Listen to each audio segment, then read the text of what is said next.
tá na Pemba, tá na guia, tá na gira. Corcoviou na roda, o velho baixou, traz a guia, que é magia, é magia, é magia. Corcoviou na roda, o velho baixou, traz a guia, que é magia, é magia, é magia. Cura mal olhado, espinhela caída, mal de amor. Mostra o caminho exato de se pisar sem maltratar. É a sabedoria de quem mais viveu e quer nos educar com a sua sapiência. Tá na África, olhou a raiz dessa magia. Tá no Abô, tá na Fulô, tá na Pemba. Ela praticamente vai produzir refúgio de grande parte das descendências do antigo Kemet. Eles vão descer, né, para essa região central desses antigos reinos como Cash e como Núbia no caso. Então o que acontece? Ali fortalece a Núbia cristã, fortalece essa contribuição em algumas comunidades bantu. A gente tem um professor angolano que estuda sobre o Reino do Congo, que eu quero convidar para vir aqui em agosto. Ele discute sobre isso. Então, tanto para a questão do monoteísmo e tanto para a questão mesmo do período da era cristã, a gente, como eu mostrei no início do curso, eu vou voltar no terceiro módulo, alguns palestrantes vão trazer, e a gente vai ver muitas comunidades, no caso também na era cristã, né, que viveram dessa vivência, desse manifesto cristão, e que a partir do século IV, quando o Constantino praticamente vai apropriar do manifesto cristão, pelo menos para caso de Roma, essas comunidades vão ter outra forma de se manifestar enquanto cristão, né? Isso vai até a Índia, cristãos de São Tomé, que os portugueses vão encontrar lá no século XVI. Tinha comunidades índios brahmanes, no caso que ainda eram cristãos, que tinha esse manifesto de cristão de São Tomé, diferente do que é catolicismo, que foi junto com os portugueses. Então o que acontece? Nós falamos da ancestralidade nesse período anterior à ocupação islâmica, que terminamos, para mostrar como essas se islam de uma certa forma. É uma visão do mundo, onde tanto a ciência, né, a disciplinarização do corpo, né, do indivíduo, que Foucault discute muito bem, o autor francês, e tanto a regulamentação da população, ela tudo se dá a partir do Alcorão, ou ela se dá a partir dos diálogos, né, muito centrado na religiosidade islâmica. Nesse período antes, é a ancestralidade que vai regulamentar esse processo que a gente viu aqui, né? Só que dessa ancestralidade nós temos agentes incorporadores, que eles é que passam, né, o desejo dos ancestrais. E aí você tem uma relação de poder também, onde mesmo alguns chefes de comunidades tendo uma certa influência na terra, distribuição de terra, mas que de uma certa forma eles passam também a depender, né, do que é trazido na fala desses incorporadores, né, e o que é trazido na fala desses incorporadores essas informações que passam a regulamentar toda a norma de relação social, né? Aí nesse período islâmico a gente vai ver, eu estou chamando essa difusão, essa expansão islâmica que foi para qualquer lugar, como uma expansão islamo-árabe, não islâmica. O porquê? Esse islamo-árabe é a morada? Não. Eu fico contando ali no texto, eu fiquei em dúvida. Eu uso islamo-árabe o porquê. Eu vou falar o porquê. Talvez eu estou sendo muito curioso. Tenho pouca escrita ainda sobre Islã, mas os meus argumentos vêm a ser aceitos. O que eu quero mostrar, a cultura árabe já estava consolidada, já estava estruturada. A gente vai encontrar várias comunidades, por exemplo, árabe praticamente já patriarcal. O que eu quero mostrar, o Muhammad, não diferente de Jesus, no caso que a história dele depois vem a ser construída a partir da infância, o Mohamed, ele já teve uma vivência, já teve uma idade, ele já era produto da cultura árabe, quando ele vai começar praticamente a fazer a inspiração dele, que ele falou que segundo ele, é o arcanjo Gabriel que passava tudo para ele, né? E que ele passava para o povo. Isso é o que tornou ele profeta. Aí ele vai preencher um vazio que o Jesus Cristo vai falar que virá uma consolação.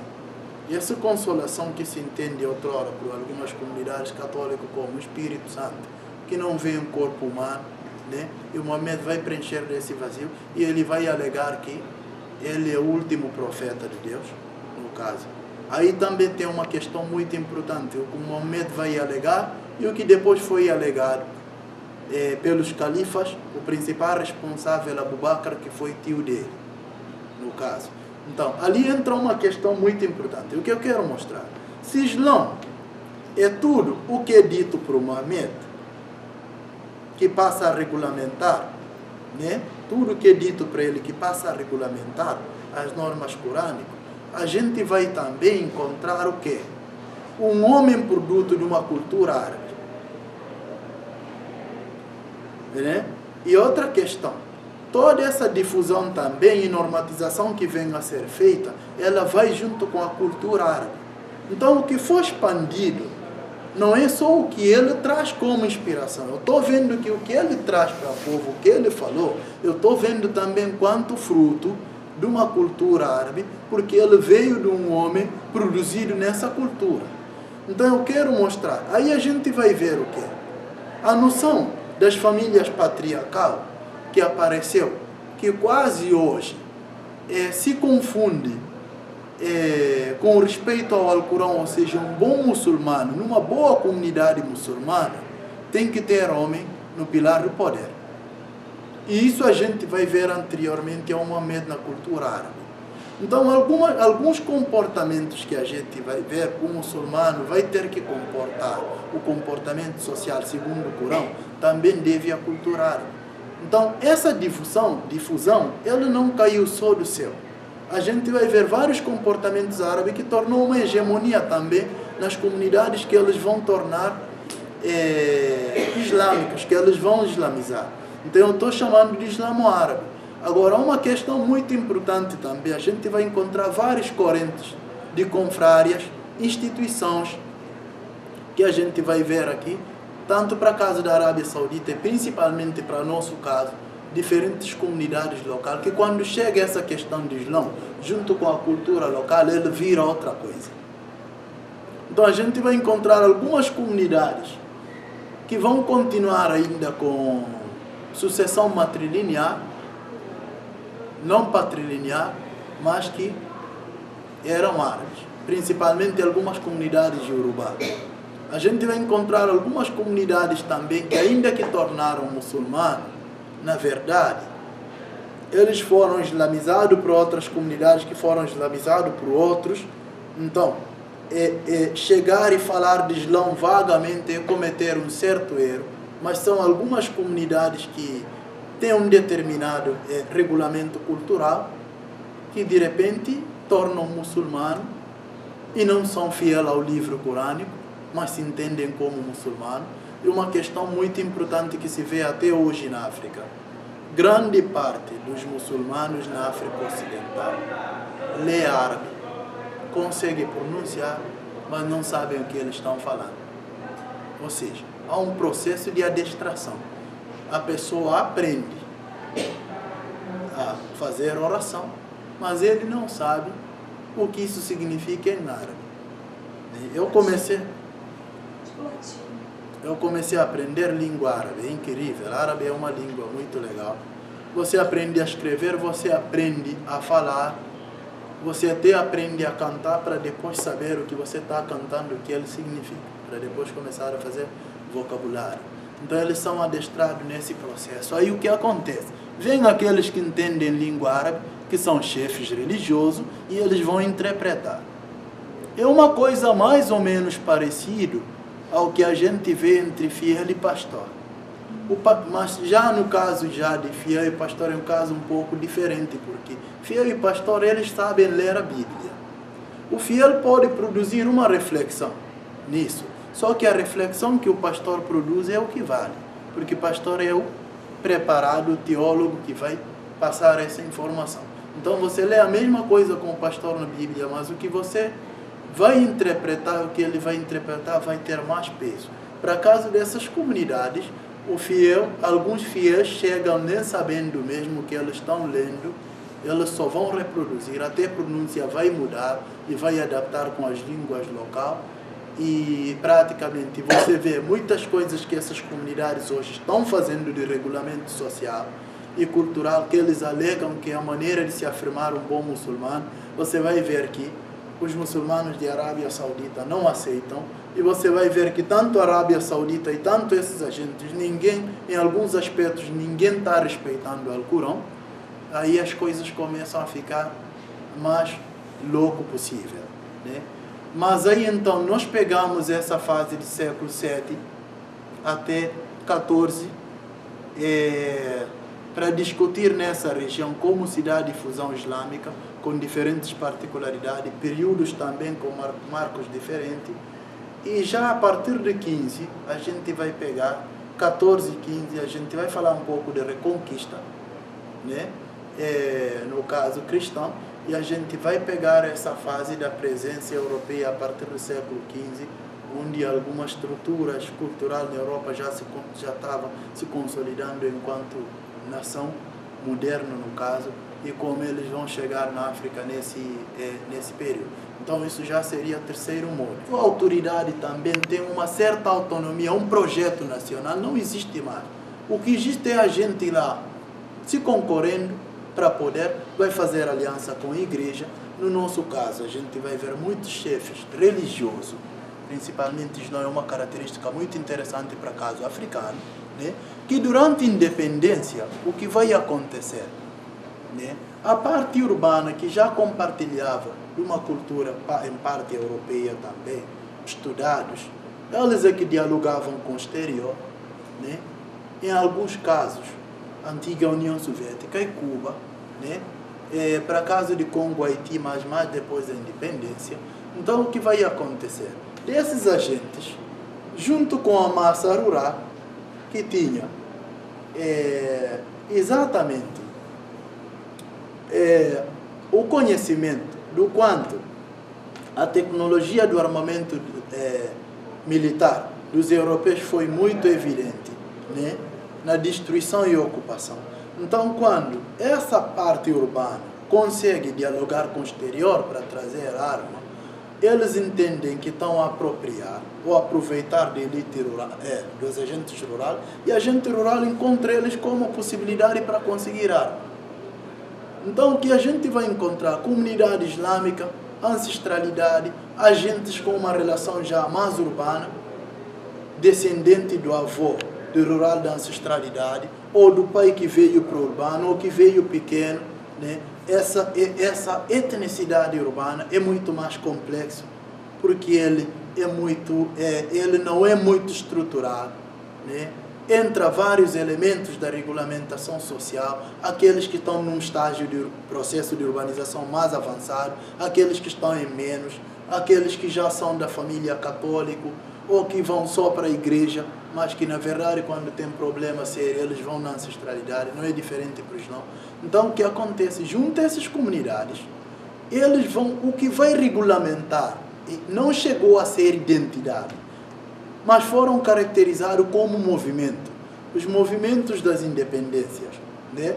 Muitas das vezes que se articularam pelos partidos, que nessas lideranças também tinham um louco desejo de progresso, evolução, muitas das vezes, logo pós independência, ou ainda durante esse período de guerra, tentando incluir alguns elementos socialistas, que não deu certo, porque socialismo nesses países como a antiga União Soviética e como Cuba, mas principalmente a antiga União Soviética, ele já não se falava mais enquanto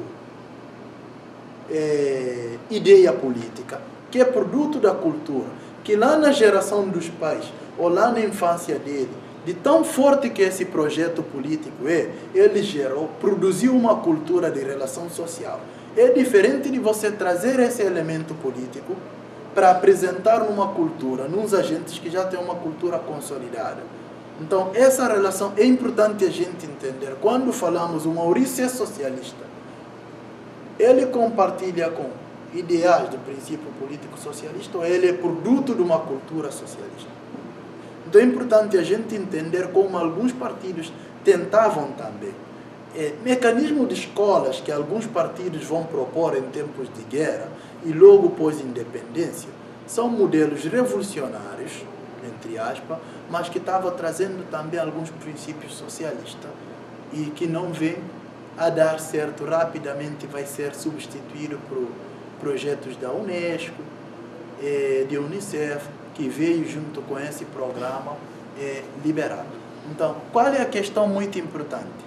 Que conseguiu regulamentar o espírito da organização desses movimentos e visar o dominador europeu como inimigo em comum.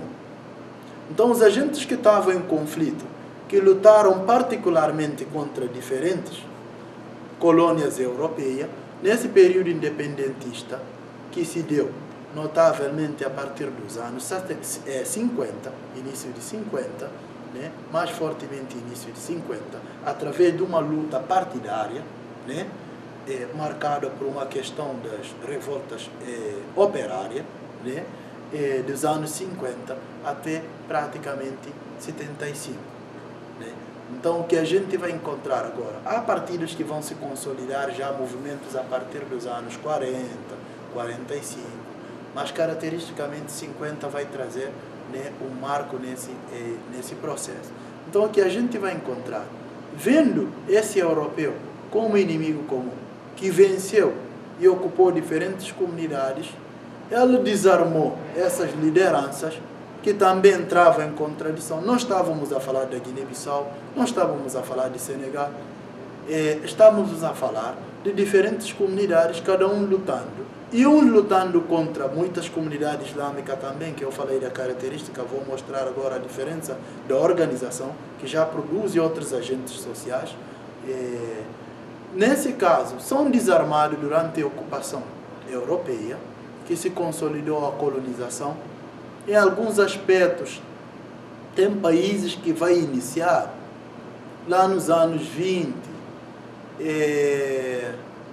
que vai iniciar lá no início, em 1908, por aí.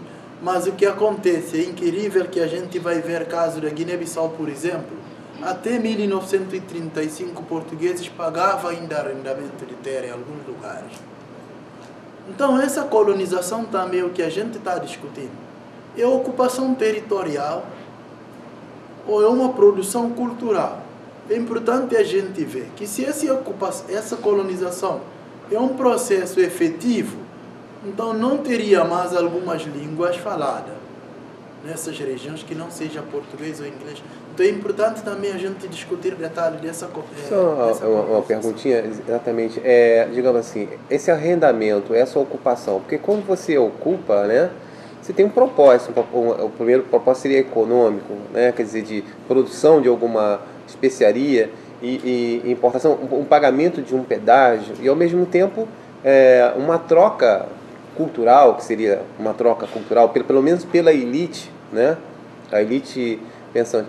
Mas como você coloca que, ao mesmo tempo em que alguns segmentos, né, como Samora Machel e outros, quer dizer, os chamados estados nacionais, quer dizer, apesar de você ter várias etnias, culturas diferentes, por um propósito maior de nação, de nacionalidade, de território, você unifica, né, ou unifica em cima de um conceito de território, ou então ideológico, ou então espiritual, né? Quer dizer, e ao mesmo tempo em que você, até repassando lá atrás, quando você falava de Maomé e depois você falou que ia fazer uma ponte com Jesus Cristo, quer dizer, que já seria uma outra vertente africana também, né? Porque o que a gente tem aqui de conceito é que o Cristo é branco, europeu e que ele não tem nenhuma relação como sujeito africano, quer dizer, como sujeito da origem. E quando você fala que o maior conceito seria do Estado Nacional, ele é rompido também, porque os interesses econômicos a posteriores não tinha mais interesse naquela relação, quer dizer, ou ele tomou aquela terra, ou ele matou, ou entrou numa guerra tribal, né? Eu só estou contextualizando o que você está falando. Esse novo fenômeno, quer dizer, essa nova engrenagem, quer dizer, que domina politicamente, quer dizer, você já não tem mais um conceito também que poderia unificar, que seria o socialismo, quer dizer, você tem um conceito mais igualitário nas funções, pelo menos pública, né? Porque a água é um bem público, né? A terra também seria um bem público. E esses conflitos de apropriação, quer dizer, essa elite pensante, ou Islã, sei lá, de alguma maneira essa elite ela vai gerir, mas ela também vai se locupletar indiretamente, economicamente. Tem uma coisa, aí já me leva a trazer Weber. Ele fez uma discussão, quando ele discute economia, ele fala de interesse. O que Weber quer fazer, ele quer fugir já nesse entendimento de que a economia é voltada a questões materiais. Porque quando ele fala de interesse, esse interesse ele vai associar ao quê? Aos benefícios material ou imaterial. Então o que acontece? Às vezes não é de eu distribuir igualitariamente e não ganhar nada com isso materialmente. Mas essa satisfação de eu ser quem está distribuindo, essa posição, essa satisfação também é disputada. Aí que está um grande problema.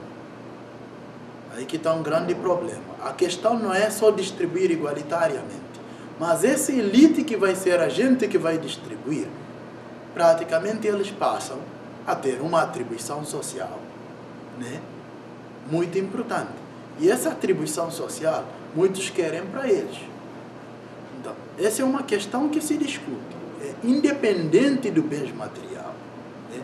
O que a gente vai encontrar, que eu estava concluindo, que inclusive é mais matéria de terceiro modo, é que durante a independência, como diferentes grupos já estavam desarmados, em função das ocupações europeias, é a partir desses movimentos do partido que Carlos Lopes vai chamar de movimento unificado, ou então ele vai chamar de resistência unificada, que diferentes comunidades vão unificar, junto com esses agentes urbanos, através do partido, lutar contra os europeus. Então o que acontece? Lugares que deram 10 anos de guerra, como o caso de Guiné-Bissau, se consolidou quase que uma identidade. Mas chamamos de movimento porque ele carecia de alguns elementos culturais. Mas ali produziu um efeito da solidariedade enganosa, onde a comunidade islâmica que outrora queria dominar, ele esquece o conflito. A ancestralidade que nunca bateu certo com a comunidade islâmica, ele fingiu esquecer. Algumas comunidades urbanas que já tinham um elemento de comportamento quase que europeia, fingiram que não existia. Visaram o europeu como inimigo em comum. Ou usava discurso tubabo, do branco, ou falava dos europeus, né? Mas visavam esses agentes como inimigo em comum, porque eles é que dominavam todo mundo. Mas já em tempo de guerra a gente vai encontrar contradições. Onde não teve mais de 3 partidos lutando pela independência, vai ter um partido que, além de lutar contra os europeus, ele vai aniquilar todos os outros partidos e apropriar dos intelectuais desses partidos. É o que PSGC conseguiu fazer com Amílcar Cabral. Para caso da Guiné-Bissau, até alguns partidos, caso de FLING, Frente da Libertação Nacional de Guiné, que foi primeiro que PSGC conseguiu destruir todos os outros movimentos e pegar grandes intelectuais desses movimentos e incorporaram em PSGC. Então, quando você dá independência, Guiné-Bissau só teve PSGC, Partido Nacional, que vai tornar Partido-Estado até a abertura democrática. Mas o que acontece? Como o PSGC conseguiu fazer isso? Ele não deixou a existência de outros partidos, mas dentro do PSGC tinha facções e tensão muito forte. Diferente de caso angolano, que a gente vai encontrar MPLA, a gente vai encontrar caso da UNITA, por exemplo, que depois da independência vão entrar em guerra. Né? Então, qual é a questão muito importante ali? Quando você dá independência pelo partido, você funde essa noção frustrada de Estado Nacional. É um Estado Nacional que carece da cultura. É um Estado Nacional que agora quer controlar a fronteira. É um Estado Nacional onde agentes políticos são, na maioria, estudados em processo de urbanização, que já estava desvinculado da vida agrícola, da ancestralidade. Agora, eu sou político, eu sou agente do Estado, eu é que dialogo com o agente externo, mas e aí como a gente vai comer? Eu preciso do agricultor que produz. Como tanto os estudados, tanto os agricultores, elas todos eram agentes do partido contra os europeus. Em tempo de guerra, tinha uma solidariedade dos agentes rurais que produzia toda a comida que se comia nas zonas libertadas. Quando dado independência, o que a gente vai encontrar? Uma divisão rural-urbana. A massa rural que tem uma vida adaptada rural, eles ficaram na região rural, próximo dos quartéis, que eles acabaram apropriando em alguns casos, né? Para caso angolano é um pouco diferente, mas para a nossa particularidade, por exemplo, do caso da Guiné, grande parte dos agentes rurais apropriaram dos quartéis e agentes urbanos ficaram nos palácios políticos. E aí, como o Estado vai funcionar? Ele precisa exportar produto. A agricultura é agrícola, que é força de trabalho dos agentes rurais. E ele precisa explorar madeira nas áreas rurais, sagrado, ou pelo menos alguns lugares que os portugueses já tinham penetrado, que não é mais sagrado, mas que é zona de recurso de forte influência dos anciãos rurais, e o governo não vai ter essa possibilidade. O porquê?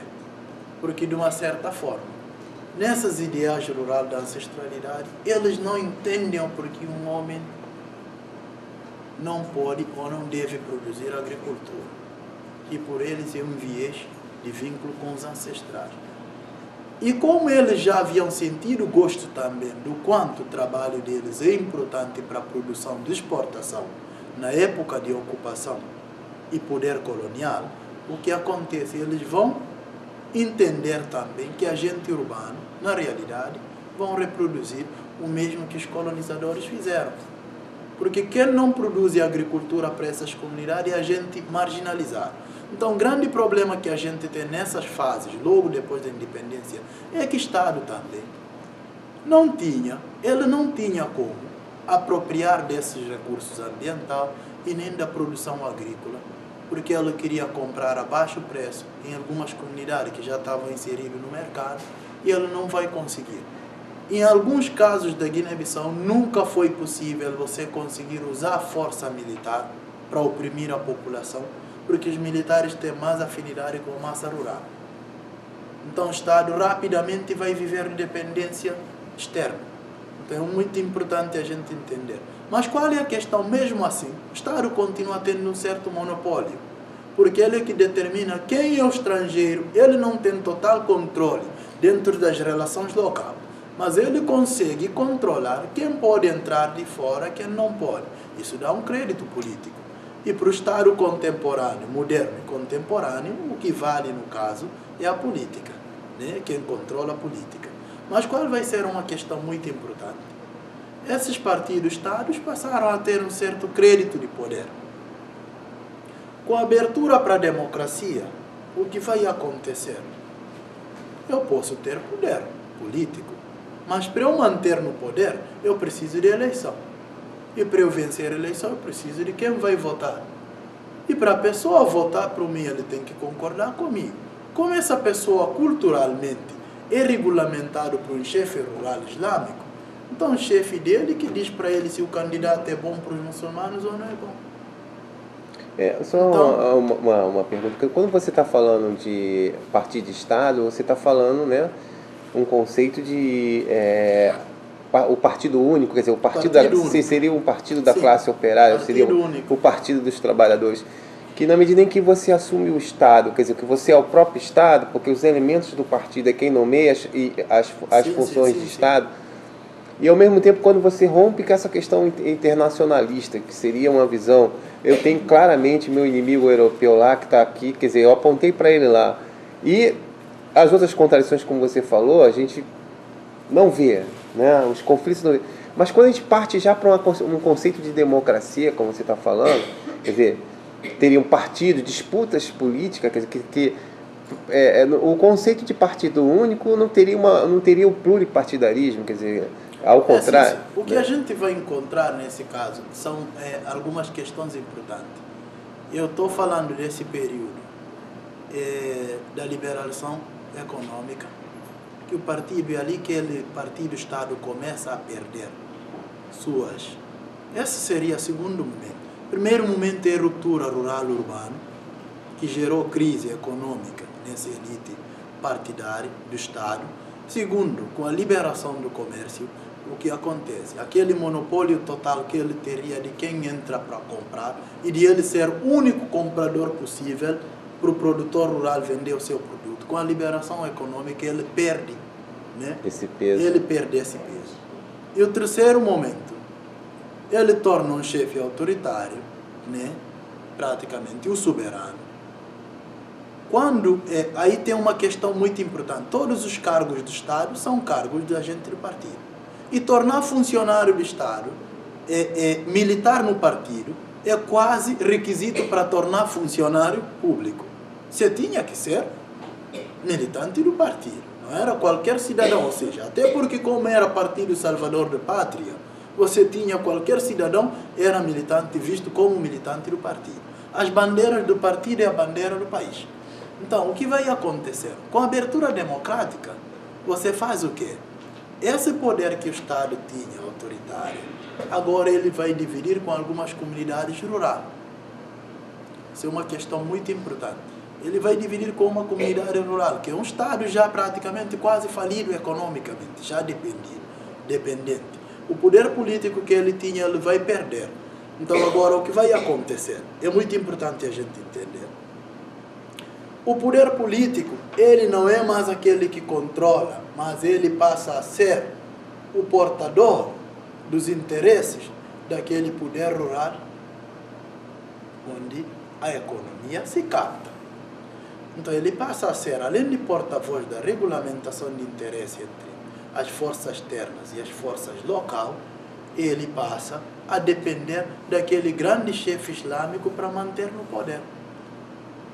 Ele pode fazer o que ele quer durante 4 anos, mas na próxima eleição vai ter problema.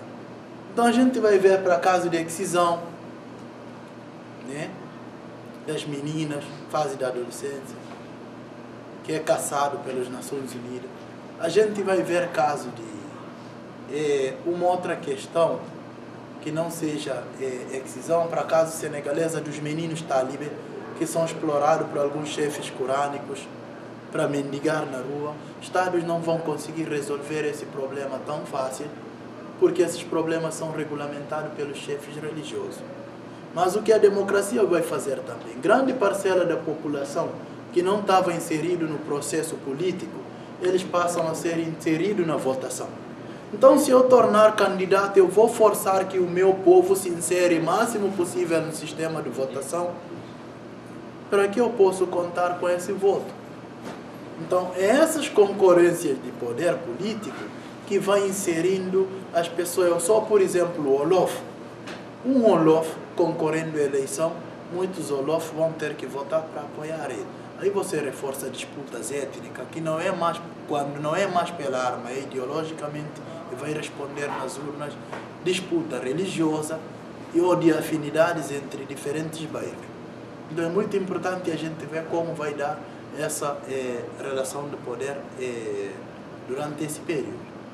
Então hoje o que temos nesses países, quem é político vai tornar empresário e quem é empresário vai querer tornar político. Então a gente vai encontrar essas alianças. O pastor vai querer tornar deputado e o deputado vai ter que tornar pastor ou amigo do pastor. É assim que as coisas funcionam. Parece que eu estou vendo esse filme em algum lugar. O empresário vai ter um primo político, ou o político vai pegar dinheiro e financiar um irmão para fundar como empresário. para os nossos casos africanos, com a independência, todas aquelas fazendas que alguns fazendeiros europeus tinham, os próprios chefes com forte influência no partido que apropriaram dessas fazendas. E aquelas que se entendem como sagrado no rural, a gente rural voltaram e apropriaram disso. Então, os políticos urbanos mandam na cidade e a gente rural manda no rural. Só que agora, como a cidade está a crescer e como a produção sai do rural, então a gente vai começar a encontrar esse conflito. Tem alguns países, caso de Angola e MPLA, onde aquele elite militar do Partido Único funda como elite político também. Aí sim, você tem um elite militar político com uma ideologia muito urbana e eles chegam, faz violência nas populações da ancestralidade. Agora, aquele que você tem uma elite militar que é regulamentado pela ancestralidade, torna um problema. Porque os mais velhos falam que, olha, não pode ocupar as nossas terras, não pode fazer o quê? Vai ter golpe de Estado. Isso faz com que alguns lugares como Libéria agora está caminhando, o caso da Guiné-Bissau até hoje, ninguém conseguiu terminar a mandato. Se você pegar a história de Guiné-Bissau, Guiné-Bissau não passou de 5 décadas que não teve problemas, que não teve conflitos políticos. E esses conflitos são vistos muitas das vezes por questões econômico-políticas, mas eu vejo como questões culturais. Porque eu não tenho como respeitar um chefe se eu não tenho uma linguagem que estabelece entre o poder dele, né, do soberano e do súdito. Não tem como um inglês mandar num árabe. Porque árabe não tem como obedecer a este chefe, porque não tem nenhuma relação simbólica, mesmo produzido pela violência. Você tem que ter a mesma cultura e visão do mundo com a pessoa que vai dominar ou a ser dominado. Eu acho que isso foi possível para o caso africano, as independências, porque o dominador não se estabelecia muito a mesma linguagem com os dominados. O que era bom para o europeu não era bom por esses africanos. Agora, aqueles africanos em processo de urbanização, eles vão defender as cidades que os europeus produziram na África, não vão quebrar, vão ocupar esse assento. Eles vão lutar para apropriar do assento que o europeu tinha. Por quê? Porque eles já se estabeleceram uma aproximação cultural com os europeus. E eles vão continuar no conflito com a gente rural. Porque ainda que são pretos africanos, eles estão reproduzindo o Estado colonial. Que na verdade não é simplesmente Estado que é o problema, é a própria cultura do Estado. O modelo de Estado que é problema para a cultura desses agentes. Então, o que a gente está vendo ali é uma contradição cultural que ele reflete pela economia ou pela política, mas é uma contradição de diferentes visões do mundo. Né? A gente vai encontrar, então, essas particularidades de diferente para o caso da África Oeste. É uma questão que lugares muito próximos, territórios muito próximos, a gente vai encontrar complexidade e conflitos muito intensos. Agora, outros tipos de particularidade, cristianismo também, no terceiro modo, vamos falar. Então, o que a gente vai encontrar? A gente está trabalhando nessa região aqui, pegando esse litoral e essa parte centro-africana que a gente está tratando, onde essas comunidades vão localizar, no caso. Tá? Esses marcos também mostram lugares que foi penetrado pelos europeus, principalmente para casos do século XIX, início de XIX, casos de Senegal e Ankara. Essa parte, século XVI, praticamente ficaram mais nos rios, nas embarcações, mas mesmo assim, em alguns casos, foi possível você mudar esse fluxo de comércio que era dentro do continente e ele vai passar para essa região litorânea. Essa característica também eu falei, mas vou voltar a falar em outras horas.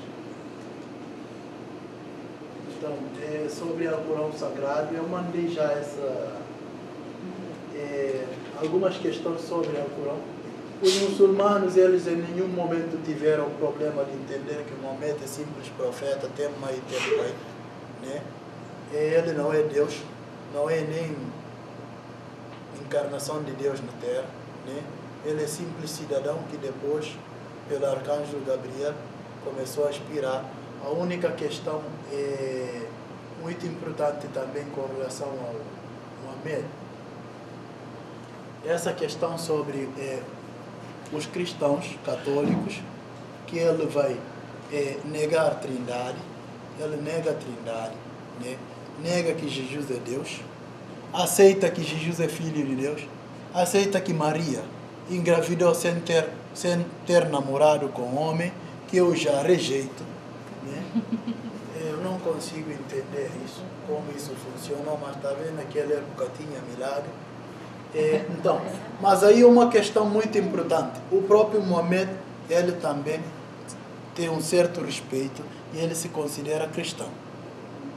Só que a maneira que os muçulmanos explicam, vê Cristo, eles veem Cristo como profeta, né? Eles não aceitam que ele foi o último profeta, eles não aceitam que ele é Deus, eles não aceitam que ele é filho de Deus, mas ao mesmo tempo aceitam que a mãe engravidou sem homem, né? Essa é uma questão muito problemática, né? Então, ele não é filho de Deus, mas aquela parte que completou não tem resposta para os muçulmanos, né? Aí tem essa questão muito importante. Então, a propagação do Islã ele vai dar de várias formas, no caso. Tem o que eles chamam de Sunna, que tem algumas práticas de profeta, que não deve só ao que ele falou, mas o que ele vivenciou.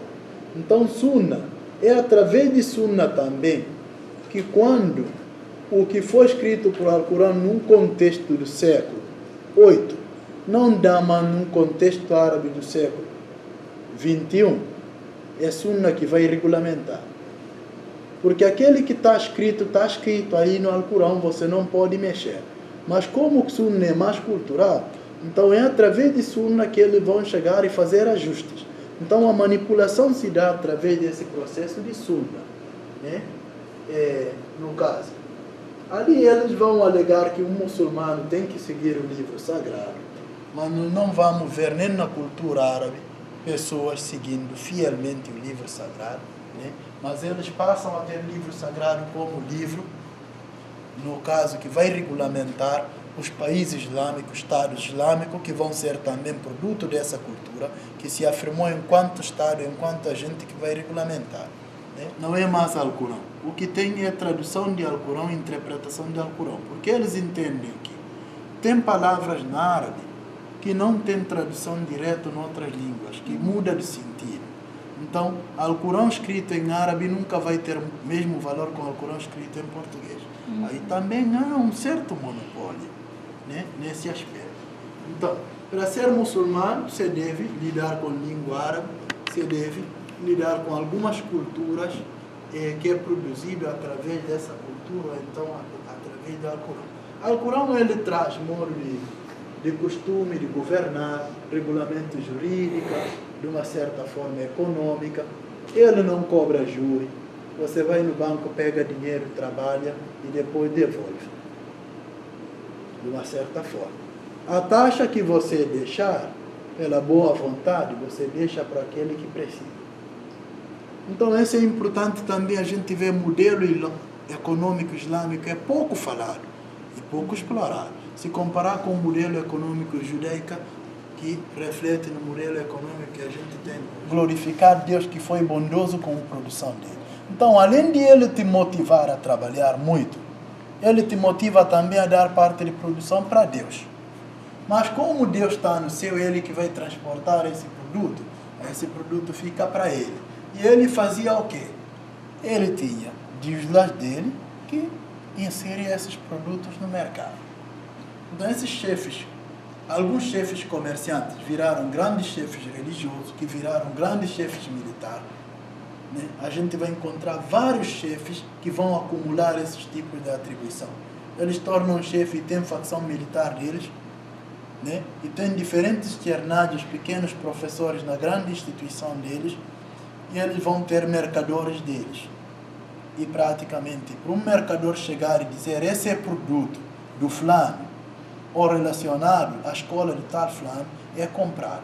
Então é dessa forma que você conseguia fazer marketing, que você conseguia estabelecer preço. Os dois preços seriam diferentes em relação à origem de que comerciante, chefe ou religioso ele pertence.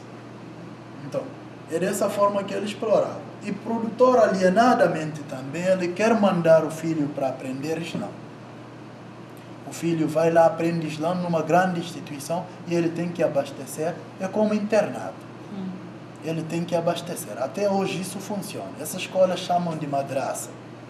Um grande problema é que, se nós, algumas comunidades de ancestralidade, então nessas possibilidades, a única forma do cara que está lá abaixo subir é pela guerra. Não há nenhum regulamento social que diz que eu vou chegar nessa terra humilde trabalhar, depois vou herdar chefe, que eu fui fiel. Não. Aqui, de uma certa forma, aconteceu até pela resistência também numa cultura já dada, já consolidada, que já existia, mas a tendência é manter essa questão da família de sangue muito forte, né? Principalmente o primeiro filho da primeira esposa. Então, aí no caso, em 23 anos de vida missionária, ele escreve ele faz 3 anos em Meca e 3 anos em Medina, para fundar esse império teocrático dele. Samir é um grande estudioso de Islã, no caso. Ele traz muitos livros sobre questões islâmicas e faz alguns questionamentos. Eu já mandei. Mas é importante a gente ver que de século IV, praticamente, para nosso caso, é de século VII até século XIV que a gente vai discutir. Mas já até 19 dessas comunidades, a gente está falando de uma visão de mundo que agora vai passar a regulamentar toda a política, né? Comportamento social e a própria questões econômicas. Rápido, só terminando uma coisa. Uma questão muito importante que a gente vai encontrar. Se na era cristã, essa região de Etiópia, pegando o antigo, Kemet, hoje Egito, né? E parte oriental, um pouco para a Turquia, torna um núcleo praticamente muito significativo num controle comercial mundial do intercâmbio entre a Europa e parte da Índia, né? Durante esse período islâmico, ele desloca um pouco para centro norte-africano. Então, essa região do norte-africano, ela vai tornar uma região muito importante nessa troca comercial e de grande monopólio. O que vai acontecer? Pela condição geoclimática, não é muito favorável à produção agrícola e ele produz uns agentes sociais também que muitas comunidades vão desvincular da agricultura, não só, ou seja, de condição geoclimático, eles encontram alternativa noutra forma de regulamentação social, né? Mas cria efeitos sociais também dos agentes vinculados ao Islã que não vão produzir agricultura, vão tornar grandes chefes e professores corânicos, que isso, de uma certa forma, vai justificar o porquê hoje grande parte das comunidades nessa região está em empobrecimento. Porque não só por questões geoclimáticas, tanto por contar também com grande parte dos agentes nas famílias que não produzem agricultura. Ele, de diferentes anciões, né, que lideram as suas comunidades, né, e a gente vê diferentes divisões de tipos de profissões muito vinculado a determinadas famílias, é quase que estática. Ali, interesse em determinados ofícios poderia regulamentar os ajustes de posição social, que no caso ela é neutralizada também, é diluída a partir da participação que diferentes sanções de qualquer comunidade poderia ter, independente da função social que eles têm, né? Ali o que a gente vai encontrar é a ocupação árabe no norte da África praticamente faz essa difusão a partir de direção de Mauritânia, né? Onde funda esses agentes almorávidas, traz algumas culturas de base árabe, culturas africanas.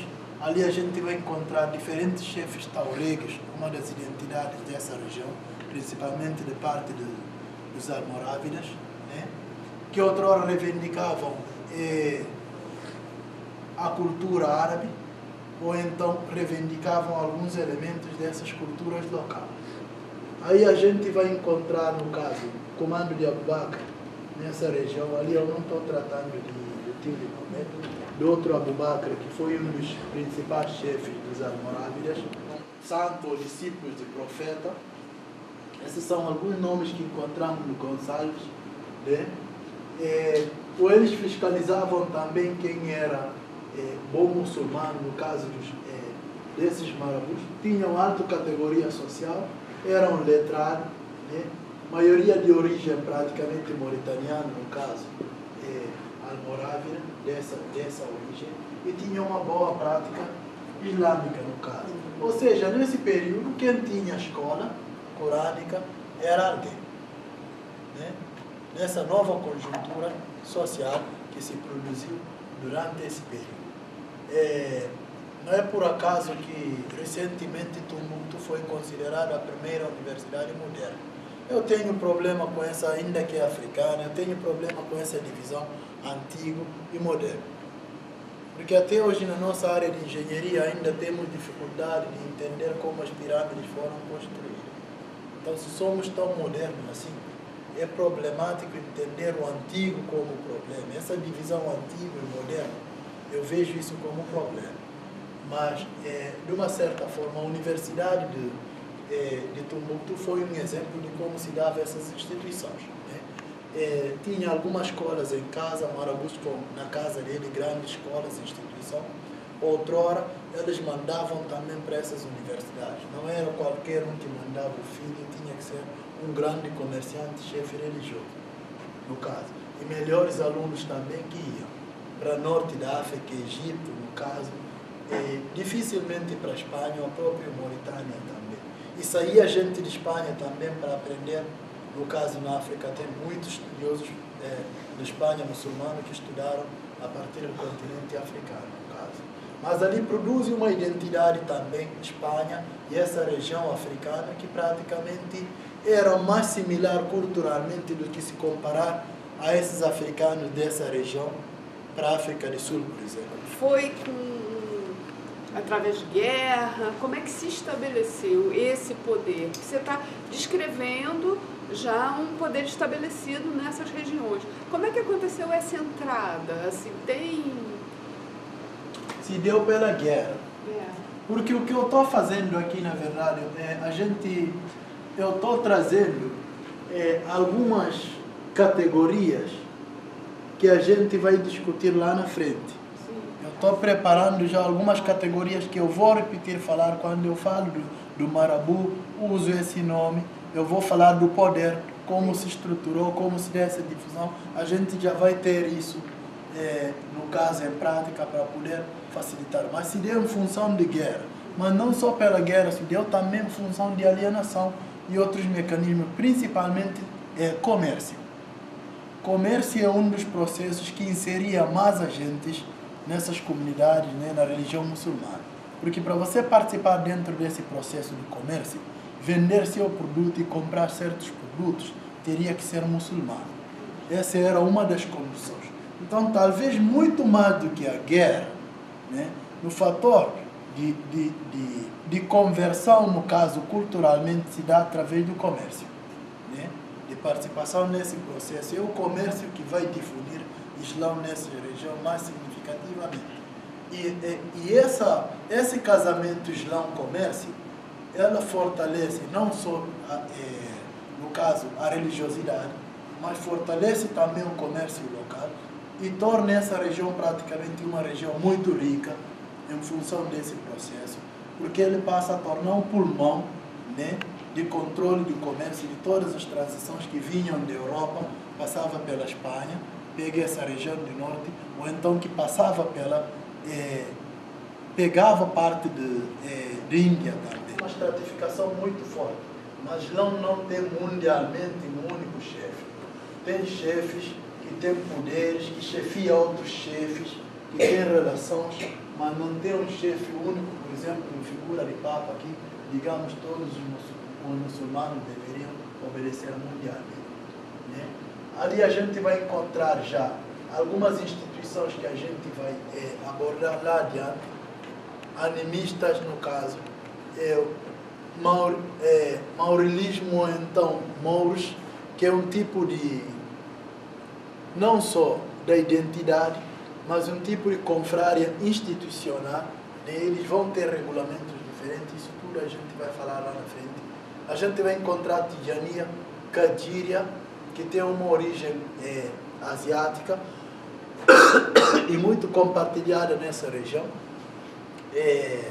Os grandes estudiosos de Islã vão caracterizar o Saddam Hussein como o último grande líder de Kadíria. Então isso para vocês verem como Iraque dialogava com o Senegal de outra forma, ou dialogava com outros países africanos de outra forma. E século XIX, estrategicamente também ele pode ser entendido nessa região africana como uma disputa também, e ao mesmo tempo alianças de poder entre o catolicismo e o Islã. Aí tem uma disputa muito importante. Foucault ele vai falar de biopoder, um conceito que ele vai chamar lá no século XVIII para XIX, e vai falar que biopoder vai tornar muito importante nesse processo, não só de disciplinarização e controle do indivíduo, mas de controle da população também através da natalidade, da doença, de uma certa forma. E ele vai atribuir biopoder de uma certa forma, esses comportamentos do biopoder, como comportamentos que vão dar origem aos estados racistas, né? Onde ele vai mostrar que a partir desse processo que você divide, né? O raça puro é a raça pura e a raça impura, de uma certa forma. Então, o que a gente vai encontrar nesse período também, nesse processo de islamização, lá no século VII, que vai se consolidar fortemente durante 9, 10, o que a gente vai encontrar? Divisão estratégica também entre os muçulmanos brancos e muçulmanos pretos. Então é muito importante a gente entender que nesse período islâmico nós não estamos a falar mais que você é ruim porque a minha cultura é melhor que a sua. Elemento cor de pele também passa a ser muito importante para essa segregação. Não estou a falar de uma comunidade africana, não estou de somos preto, não estou de somos branco, e a sua dança que é ruim, a minha dança é melhor. Ali cor de pele também, característica fenótipo, passam a tornar elementos fundamentais nesse processo. Mas ao mesmo tempo também o que a gente vai encontrar, esse processo de miscigenação, né, vai tornar muito forte, e a gente vai encontrar também alguns líderes islâmicos, mesmo sendo preto, liderando algumas comunidades com alguns agentes brancos. E vamos encontrar para casa do norte da África também, né, onde para a parte oriental vai produzir um comércio de homem em condição de escravo muito forte, praticamente durante esse período para a parte asiática. E ele cria estrategicamente uma divisão da soberania que pega essa parte de Espanha e parte dos almorávidas, no atual Marrocos. Eles entram em contradição com parte do norte da África, que tem uma característica mais para essa região egípcia e que tem uma ocupação mais dos soberanos brancos. Então existia também esse conflito e troca de aliança. A grande questão para esses países Oriente Árabe é que muitos africanos que iam em condição de escravo iam castrados. Então por isso deixou menos descendência. E além de deixar descendência, parte daqueles territórios também eram ocupados por parte desses pretos. Então, o que eu quero mostrar para vocês é que essa guerra racial, ela já vai anteceder a esse período do século XV. Vai anteceder esse período do século XV.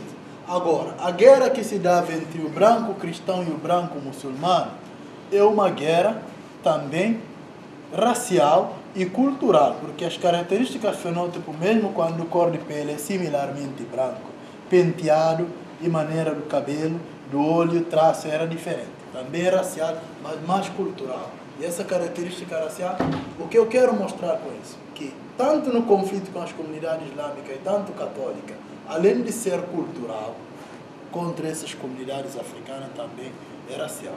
Agora, o que vai mudar a partir do século XVIII, no caso, mais notavelmente XVIII, sistematizando no XIX, se aperfeiçoando, é que vão começar a criar teorias científicas, né, para tentar trazer alguns elementos que depois algumas políticas vão ser implementadas para poder provar desses elementos.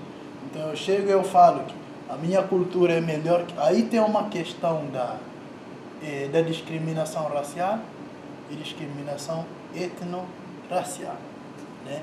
Discriminação racial, eu estou te discriminando que você é inferior, então tudo que você fazer não vai servir, de uma certa forma. E etno-racial, eu pego da sua prática, a partir da sua produção cultural, que eu vou te discriminar racialmente. Não sei se isso está claro. A segunda parte que ficou confusa, né? A segunda parte ficou confusa. Então, eu vou chegar e dizer que esse tipo de dança é ruim porque ela é produzida por determinado tipo de raça. Eu não vou chegar e falar que essa raça é ruim, então a dança que vai produzir vai ser ruim. Eu vou falar que essa dança que vocês estão produzindo, ela é ruim. Então, ela é uma condição. É importante a gente ver que essa relação da discriminação racial e etnorracial, ela é condição importante para a gente explicar hoje como o racismo ele consegue comprovar certos fatos das políticas que anteriormente foram implementadas. Então, nesse período, a partir de 18, mais sistematicamente 19, você começa a instrumentalizar isso cientificamente. Ele não se aperfeiçoou durante essa conjuntura islâmica que se deu nesse período. Durante 18 e 19, o que a gente vai encontrar? Ele entra como elementos a serem discutidos cientificamente, né? E ele entra como um dos elementos muito importantes também na produção do conhecimento científico, né? Onde você estuda diferentes raças, diferentes agentes pelo fenótipo, pelo cor de pele, e você alega que não. Esses fatos que são cultural, que são social, eles só acontecem porque foram feitos por raça tal ou por raça aquilo. Mas aí qual é a questão importante também? Se eu chegar e dizer que tal raça não pode e outro pode, eu preciso que isso comprove. E se isso vai me surpreender, vai ter surpresa, a minha teoria não vai bater, eu vou criar política para isso comprovar.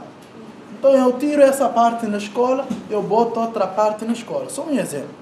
Aí lá depois de 2 séculos, eu vou ver uma parte com a maioria do estudado e outra parte com a maioria do não estudado.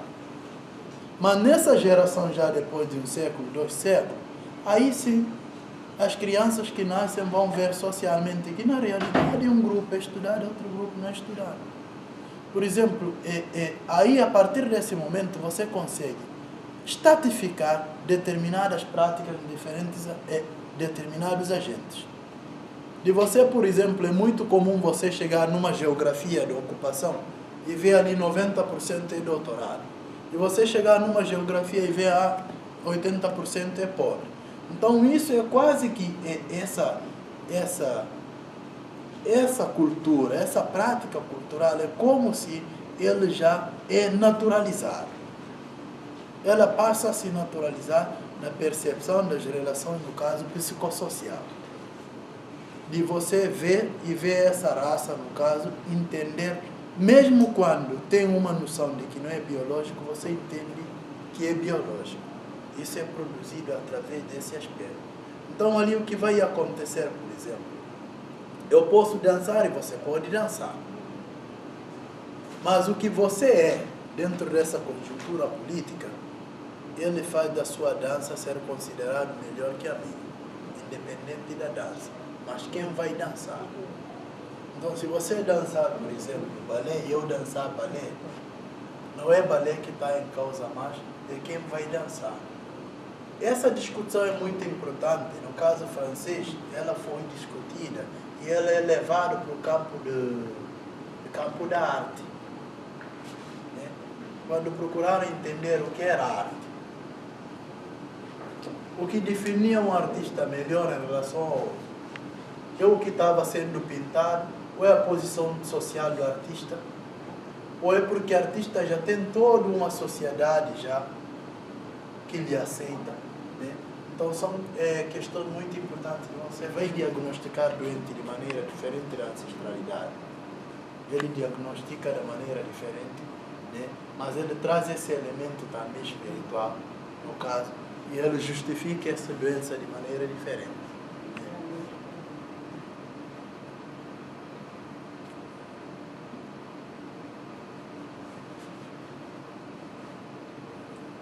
Falei já dos arafãs, no caso, que ajuda os armados. Já falei dos armados também, que é uma figura, por exemplo, máximo dentro de uma mesquita.